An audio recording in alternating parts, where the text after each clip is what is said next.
News, सच जरूरी है।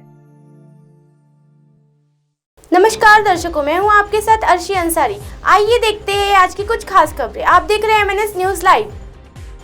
कर्नाटक हिजाब विवाद पर सुनवाई। एससी ने कहा ये धार्मिक मामला नहीं, कोई कोर्ट में जींस पहनकर आ जाए तो उसे मना किया जाएगा। कर्नाटक हिजाब विवाद मामले की सोमवार को सुप्रीम कोर्ट में जस्टिस हेमंत गुप्ता और जस्टिस सुधांशु धूलिया के बीच सुनवाई हुई। इस दौरान याचिकाकर्ताओं के वकील ने कहा कि ड्रेस कोड लागू करने का मतलब है कि आप लड़कियों को कॉलेज जाने रोक रहे हैं। इस पर जस्टिस गुप्ता ने कहा कि पब्लिक प्लेस पर ड्रेस कोड लागू होता है। पिछले दिनों ही एक महिला वकील सुप्रीम कोर्ट में जींस पहनकर आ गई, उन्हें तुरंत मना किया गया। उसी तरह गोल्फ कोर्स का भी अपना ड्रेस कोड है। कोर्ट ने सुनवाई के दौरान कहा, हम जोर देकर कह रहे हैं कि हिजाब का जो भी विवाद है वो धार्मिक नहीं है। मामले की अगली सुनवाई 7 सितंबर को होगी।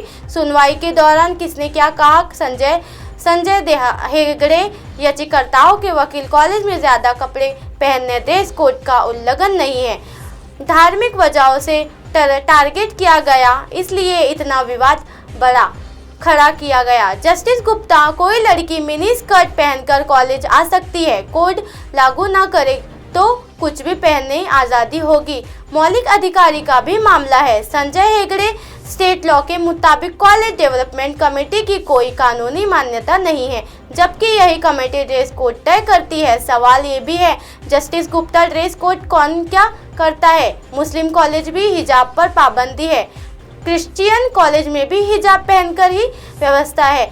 एडवोकेट जनरल राज्य सरकार ने कॉलेज डेवलपमेंट कमेटी को अधिकार दे दिया, कमेटी ही तय करती है। इनमें शिक्षक, पेरेंट्स, स्थानीय विधायक होते हैं। मुस्लिम कॉलेज में वहाँ की कमेटी तब करती है। क्रिश्चियन कॉलेज में हिजाब पहनकर जाने की अनुमति नहीं है। कर्नाटक हाई कोर्ट के फैसले को दी गई है चुनौती। सुप्रीम कोर्ट में हिजाब विवाद। कर्नाटक हाई कोर्ट के फैसले के खिलाफ 23 याचिकाएं दाखिल है। इन याचिकाओं को मार्च में दाखिल किया गया था। याचिकाकर्ताओं को ओर से सीनियर एडवोकेट राजीव धवन, दुष्यंत दवे, संजय हेगड़े और कपिल सिब्बला भी पक्ष रख रहे हैं। कर्नाटक हाई कोर्ट ने क्या दिया था फैसला? कर्नाटक हाई कोर्ट ने 14 मार्च को हिजाब विवाद पर फैसला सुनाया था, जिससे कहा था कि हिजाब इस्लाम के अनिवार्य नहीं है, इस्लाम का अनिवार्य हिस्सा नहीं है। हाई कोर्ट आगे कहा था कि स्टूडेंट स्कूल या कॉलेज की तयशुदा यूनिफॉर्म पहनने से इनकार नहीं कर सकते। उडुपी से शुरू हुआ ये विवाद। कर्नाटक में हिजाब विवाद जनवरी के शुरुआत में उडुपी के ही एक सरकारी कॉलेज में शुरू हुआ था, जहां मुस्लिम लड़कियों को हिजाब पहनकर आने से रोका गया था। स्कूल मैनेजमेंट ने इसे यूनिफॉर्म कोड के खिलाफ बताया था। इसके बाद अन्य शहरों में भी ये विवाद फैल गया। मुस्लिम लड़कियों इसका विरोध कर रही है, जिसके खिलाफ हिंदू संगठन से जुड़े युवकों ने भी भगवा शॉल पहनकर जबकि विरोध शुरू कर दिया था। एक कॉलेज में ये विरोध हिंसक झड़प में बदल गया था, जहां पुलिस को सिचुएशन कंट्रोल करने के लिए टीयर गैस छोड़नी पड़ी थी। मोहाली झूला हादसों की न्यायिक जांच हो। सांसद मनीष तिवारी ने उठाई मांग, जिम्मेदारी फिक्स कर दोषित को सख्त सजा दी जाए। नीचे गिरते झूले में बैठे घबराए लोग। श्री आनंदपुर साहिब से कांग्रेस सांसद मनीष तिवारी ने मोहाली में झूला टूटने के हादसे की जुडिशियल इंक्वायरी की मांग की। उन्होंने मोहाली के डीसी अमित तलवार को कहा कि पूरे मामले में जिम्मेदारी फिक्र कर दोषियों से सख्त सजा दी जानी चाहिए। मोहाली के कल देर रात का एक झूला करीब 50 फुट की ऊंचाई से अचानक गिर गया, जिसमें उनसे झूल रहे करीब 20 लोग को गंभीर चोट लगी, जिसके बाद उन्हें इलाज के लिए चंडीगढ़ और मोहाली के अस्पतालों में भर्ती कराया गया है। लंदन ब्रिज के नाम से लगा था मेला। मोहाली के ग्राउंड में लंदन ब्रिज के नाम से ट्रेड फेयर लगा हुआ है। ये मेला 11 सितंबर तक चलना था। इस दौरान कल रात को जब झूला करीब 50 फुट की ऊंचाई पर था तो अचानक उसकी केबल टूट गई, जिसके बाद झूला चंद सेकंड में नीचे गिराया। उस वक्त करीब 15 से 20 लोग उसमें सवार थे। झूले के धड़ाम से गिरने की वजह से उसमें बैठे लोग को काफी चोट लगी हुई है। जयपुर की कंपनी का था झूला। इस मामले के सामने आया कि जो झूला टूटा वो जयपुर की कंपनी का था, जिसके मालिक मुकेश शर्मा बताया जा रहा है। पुलिस ने कंपनी के झूले से जड़ा सारा रिकॉर्ड मंगवाया है। दशहरा ग्राउंड मोहाली के मेले में हादसा 50 फीट ऊंचाई से स्पिनिंग जॉय राइड गिरा, बच्चा समेत 20 लोग घायल।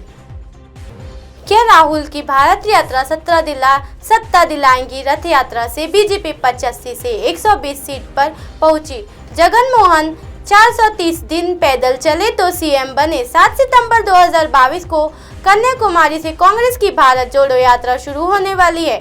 12 राज्यों से होकर गुजरते हुए करीब 3,500 किलोमीटर की दूरी तय करने वाले इस यात्रा को नेतृत्व राहुल गांधी करेंगे। ये पहली बार नहीं है जब भारतीय राजनीति में कोई पदयात्रा या रथ यात्रा कर रहा हो। हमारी राजनीति में यात्राएं जनसम्मत हासिल करने का स्टॉप मंत्र रही है।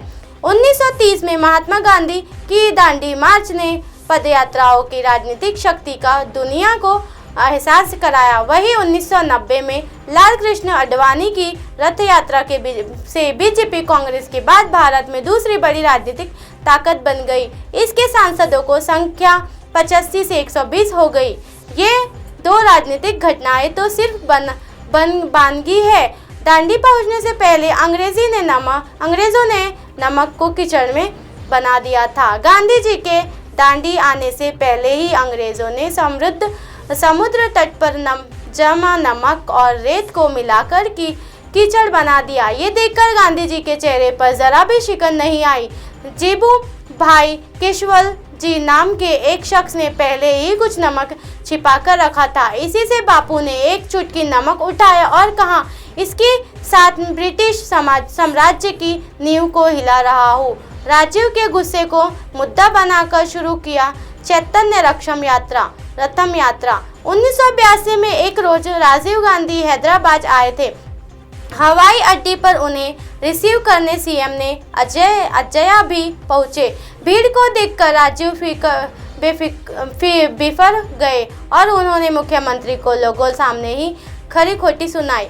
इसे रामाराव ने आंध्र प्रदेश के स्वाभिमान को जोड़ दिया और नई पार्टी बनाकर पूछे राज्य में यात्राओं की। 1990 में रथ यात्रा के दौरान आडवाणी को गिरफ्तार करने से डीसी ने किया इनकार। 19 अक्टूबर को रथ यात्रा के बिहार प्रवेश करते ही आडवाणी को गिरफ्तार करने का आदेश सीएम लालू यादव ने धनबाद के डिप्टी कमिश्नर अफजल अमानुल्लाह को दिया, लेकिन उन्होंने धार्मिक मुद्दा बनने के डर से ऐसा करने से इनकार कर दिया। बाद में 23 अक्टूबर को समस्तीपुर जिले डीएम RK सिंह ने उन्हें गिरफ्तार किया। अभी वही RK सिंह बीजेपी सरकार के केंद्रीय मंत्री है। आंध्र प्रदेश पदयात्रा से रेड्डी मजदूरों के दिल में बस गए। यात्रा के दौरान एक रोज राजशेखर रेड्डी को सरकारी काम में लगे मजदूरों ने बताया कि उन्हें काम के बदले सिर्फ भोजन मिल रहा है। वहाँ 3 किलो चावल के लिए काम करते बच्चों को देख वो भावुक हो गए। उन्होंने ठेकेदार को डांटते हुए बच्चों के काम नहीं कराने और न्यूनतम मजदूरी देने को कहा। इस घटना से रेड्डी वहाँ के मजदूरों के लिए दिल में बस गए। प्रजा संकल्प यात्रा के पिता की तरह जगमोहन की देवदूत की इमेज बनी। जगन मोहन रेड्डी ने YSR कांग्रेस पार्टी बनाई। तेलुगु देशम पार्टी और कांग्रेस से 10 साल तक राजनीति मुकाबला किया। जेल भी गए। 2019 में पिता की पदयात्रा के फॉर्मूले में उन्हें जीत मिली। जनता YSR रेड्डी को देवदूत मानती थी। इस यात्रा ने जगमोहन के उसी छवि को एक बार फिर स्थापित किया।